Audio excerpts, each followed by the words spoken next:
Mesdames et messieurs, bonjour et merci de votre fidélité à l'émission De vous à moi. Nous avons l'honneur de recevoir sur ce plateau El Hadj Djibril Boubacar, le président de la plateforme L'œil du peuple de l'Union nationale des opérateurs économiques du Congo et du Conseil supérieur islamique. Avec lui, vous le savez, l'actualité, c'est les 60 ans de l'indépendance du Congo. Nous en parlerons. Nous parlerons aussi de la plateforme Œil du peuple et des autres associations qu'il dirige. Bonjour, Président. Bonjour, madame. Merci d'avoir répondu à notre invitation. Alors, le Congo, 60 ans après son indépendance, vous êtes un témoin de l'histoire. Qu'est-ce que vous pouvez dire de votre pays 60 ans après son indépendance? Je voudrais d'abord vous remercier de l'occasion que vous donnez à ma modeste personne de répondre à vos questions. Je voudrais dire que oui, nous avons fêté les 60 ans d'indépendance dans les conditions que vous connaissez, avec la pandémie et tout le reste des problèmes. Mais enfin, nous avons marqué notre joie pour les 60 ans d'indépendance. Bon, quand vous savez que après l'indépendance, 60 ans, on est mature, dans cette maturité, on peut reconnaître qu'il y a eu des points forts et des points faibles. Les points forts, le président de la République a étayé un certain nombre d'évolutions sur les questions concernant les routes, concernant les hôpitaux, concernant les écoles et d'autres aspects. Il y a eu d'autres choses qu'il n'a pas pu citer. Bon, il y a des points faibles qui sont bien reconnus que 60 ans, aujourd'hui, on devait dire, bah, écoutez, on est parti quand même de loin, on a grandi. Mais là, dans ce parcours, il y a des aspects qui concernent la bonne gouvernance, les questions de l'impunité, les questions de la facilité, les questions de la corruption, les questions de la crise économique. Toutes ces questions qui sont sociales, toutes ces questions font que nous devons normalement faire un bilan réel pour projeter l'avenir. Parce qu'on avance, mais on devait avancer plus que ça. Mais avec les autres aspects-là, nous pensons qu'il y a aussi les problèmes des coups d'État qu'on a connus dans notre pays. Hein. On a connu plusieurs coups d'État, les problèmes de guerre qu'on a connus dans le pays. Et ça sont des questions, on ne peut pas s'enfermer pour dire qu'on ne parle pas de ça. C'est les réalités. Mais ce qui est vrai, les Congolais regardent toujours le devant, avancent, ne reculent pas. Malgré tous ces aspects, ça fait partie de la vie des hommes dans un environnement politique reconnu. Alors, vous êtes à la tête de la plateforme L'œil du peuple qui a été créée en 2016 pendant le débat sur le changement ou non de la Constitution. Quel est le rôle que cette plateforme a joué dans la vie de la nation? Vous savez que l'œil du peuple est le témoin de la nouvelle Constitution. L'œil du peuple est né en 2014, pas en 2016. Nous avons été à la manœuvre des propositions sur la nouvelle Constitution. Nous avons travaillé entre nous les membres pendant près de 8 mois et jusqu'à faire sortir une ébauche pour présenter aux autorités de ce pays, président de la République, président de l'Assemblée, président du PCT, à l'UPADES et président de la Cour constitutionnelle. Donc c'est pour vous dire que nous avons agi en toute responsabilité et en tenant compte des réalités de notre environnement. Et on était heureux de se faire inviter à Sibiti, où nous avons pris part au dialogue de Sibiti. Et c'est pour cela que nous faisons partie de la grande majorité présidentielle, parce que nous avons soutenu notre démarche de changement de la Constitution et nous avons participé aussi aux débats, aux campagnes des référendaires, tout ça pour faire passer notre message. Oui. Votre plateforme est donc proche de la majorité. Est-ce que aujourd'hui, en 2020, vous pouvez toujours confirmer cette proximité de l'œil du peuple à la majorité présidentielle? Non, vous savez que proche, je dis que l'œil du peuple, c'est la société civile. L'œil du peuple a fait partie de ce combat national, et qui a fait que le oui est du côté de la majorité présidentielle. Nous faisons partie de la majorité présidentielle en tant que société civile. Donc vous n'êtes plus apolitique à ce moment-là? Non, si vous êtes, la majorité présidentielle dans la position de changement de la Constitution. Maintenant que la Constitution a été changée, que devient l'œil du peuple? Mais l'œil du peuple continue à jouer son rôle en tant que société civile sur les questions qui concernent la vie des citoyens. Et ce qui fait que l'œil du peuple est partout, dans les institutions de la République, et là où est sollicitée la société civile, dans la réflexion, dans le débat, les discussions, des questions qui concernent la nation. Les questions qui concernent la nation n'ont rien à voir avec le politique. Le politique, c'est une partie des partisans de la vie commune que nous menons. Mais nous, en tant que société civile, nous avons notre mot à dire sur toutes les questions qui concernent la nation. La classe politique congolaise prépare les élections présidentielles qui se tiendront normalement en 2021. Certaines langues disent quand même qu'il faut tenir compte de la conjoncture actuelle et reporter ces élections. Vous, en tant que parti de la société civile, qu'en dites-vous? Mais vous savez, madame, non, il ne faut pas dire que les partis politiques sont comme considérés des personnes prioritaires. Non. Ça concerne le peuple congolais. Bien sûr. Nous savons que notre pays a déjà tracé une voie. C'est-à-dire qu'avant d'arriver aux élections, nous devons passer à un dialogue national. Pas un dialogue politique.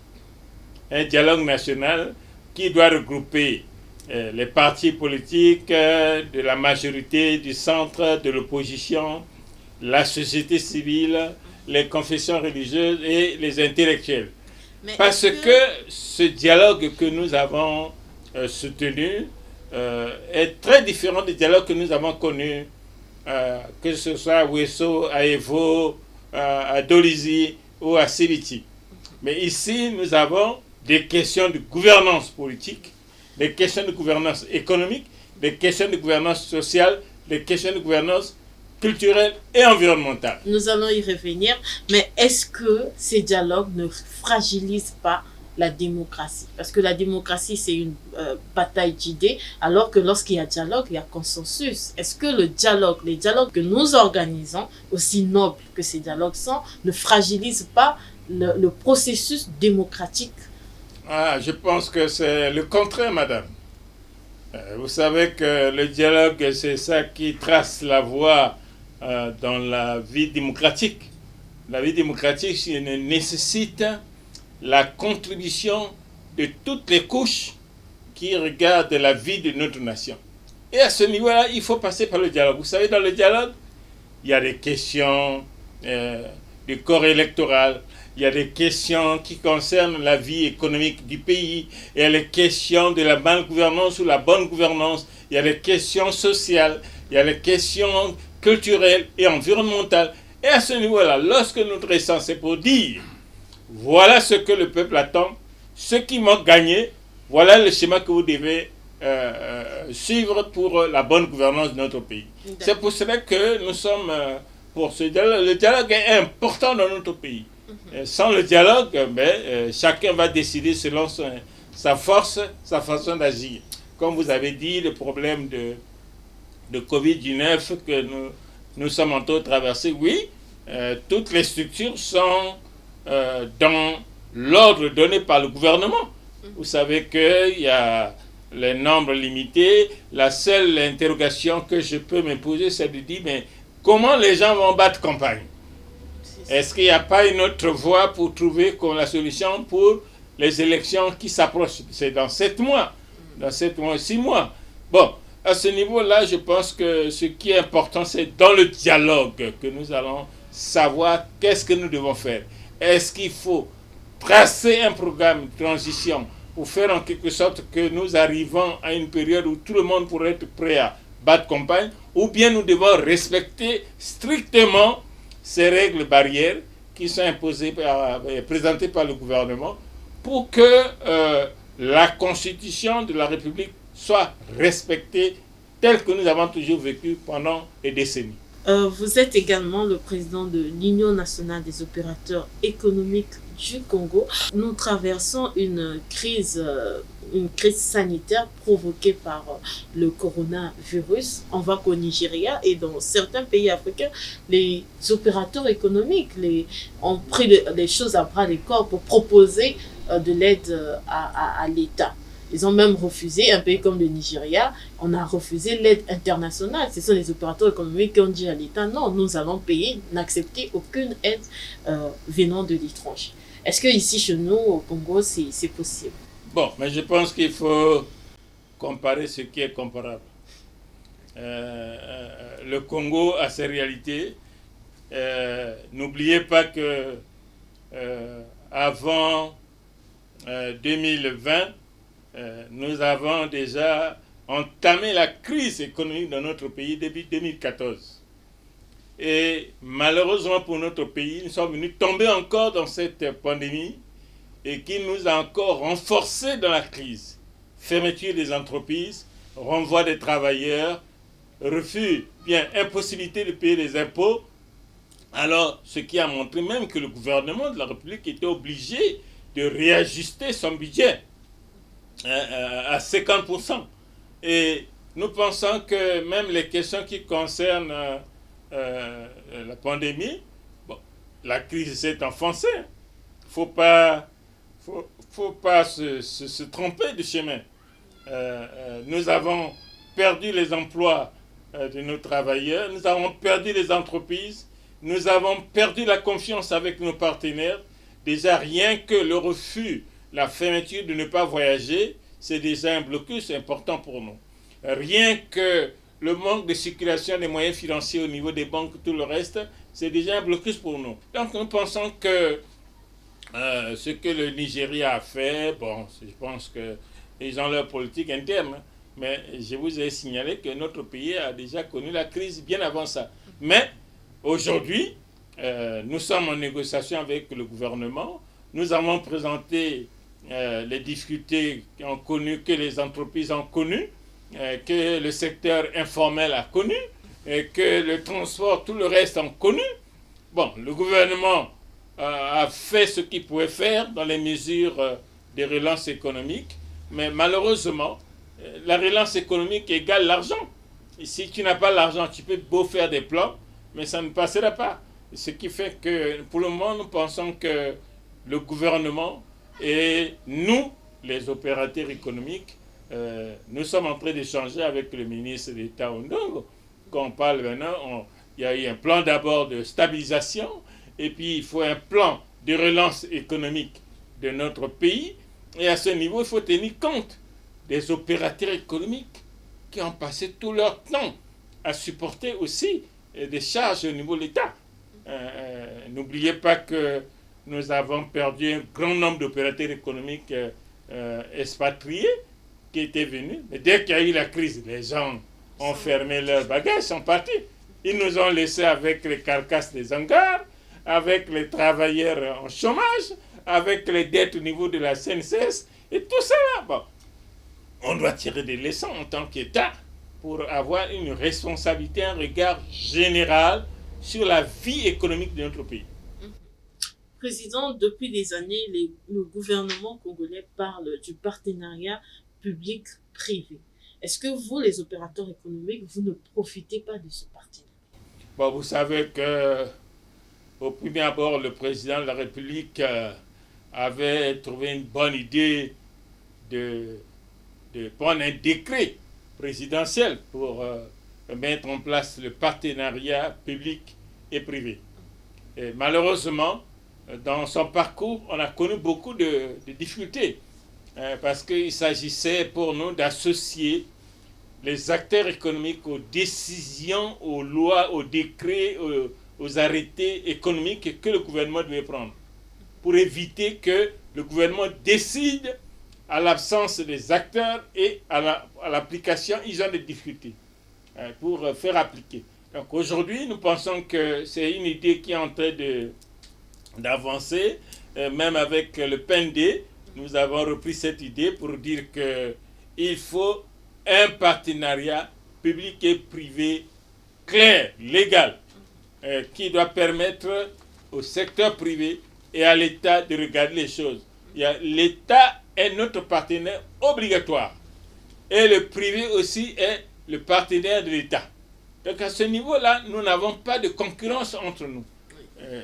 Donc je pense que l'État est en train de regarder cette préoccupation-là parce que ça va régler beaucoup de problèmes dans la vie économique de notre pays.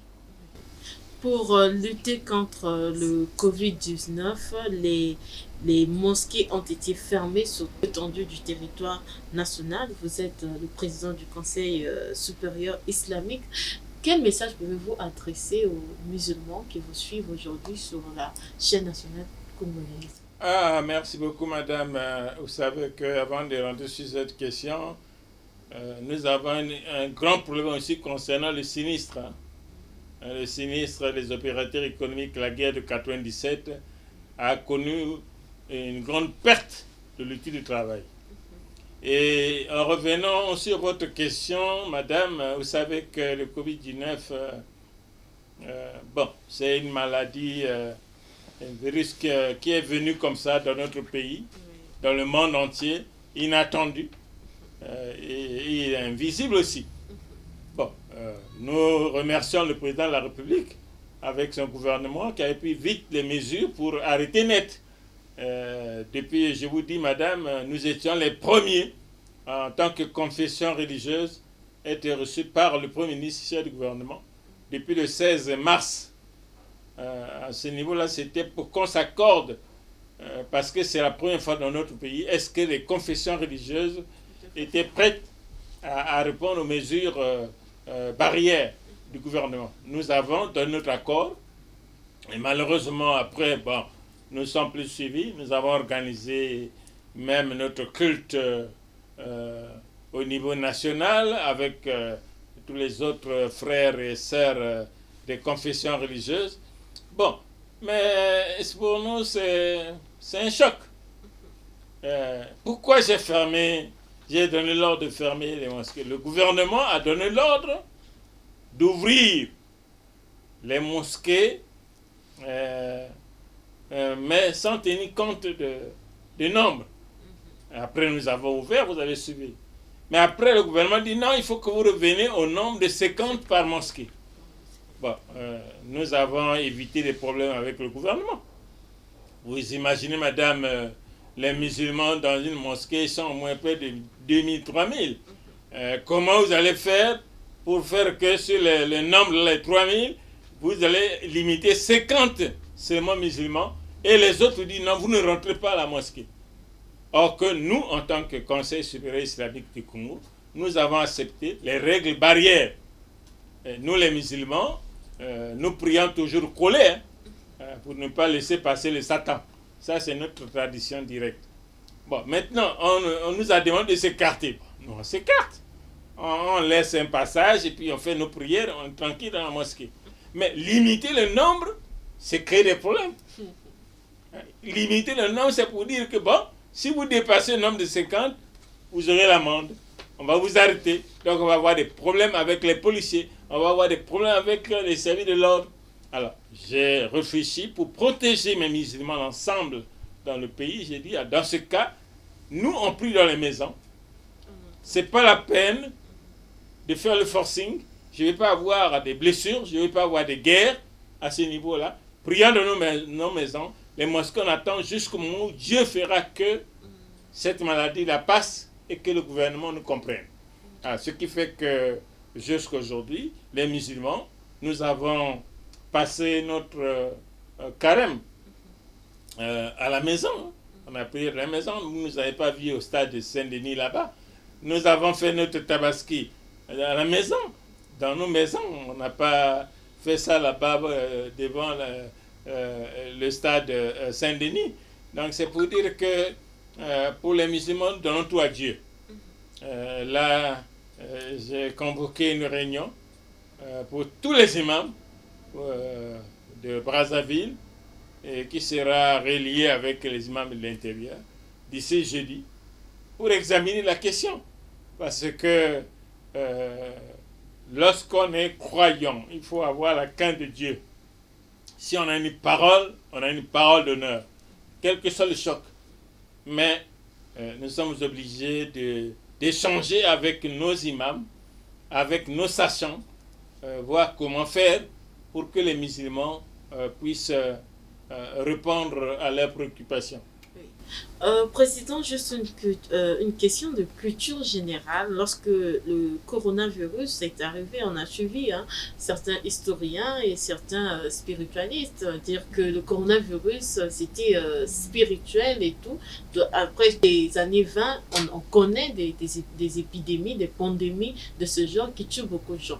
Est-ce que chez vous aussi, dans l'islam, vous avez une explication spirituelle à cette pandémie?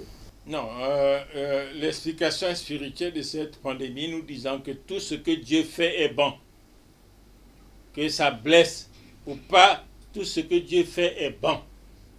Parce que cette pandémie, pour nous, nous disons que ce n'est pas la volonté d'un individu.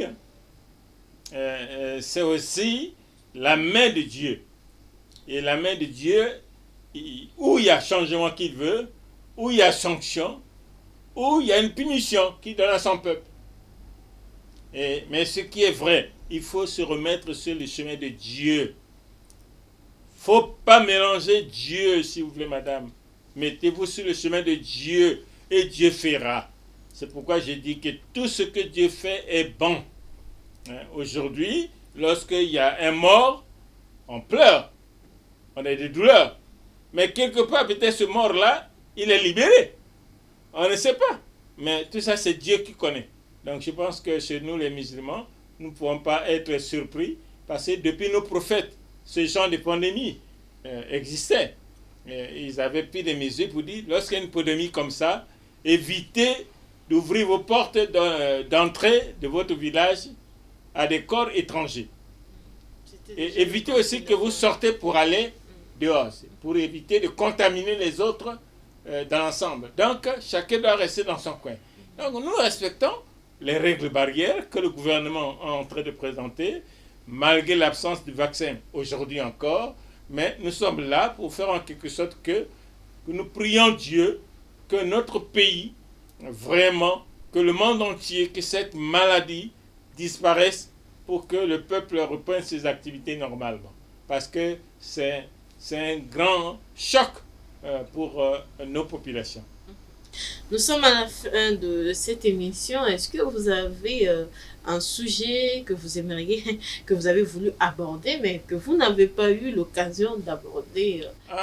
Merci beaucoup. Merci beaucoup, madame. Oui, c'est question de temps. Vous savez que nous sommes dans notre République et nous venons de perdre les hautes autorités. Qu'on connaît le président Yombi Opango, le président Pascal Issouba qui nous a dirigés, tous ces présidents nous ont dirigés, et au nom de tous les musulmans, au nom de tous les peuples congolais, à mon nom personnel, nous adressons nos condoléances. Ce qui veut dire que la mort appartient à Dieu, la vie appartient à Dieu.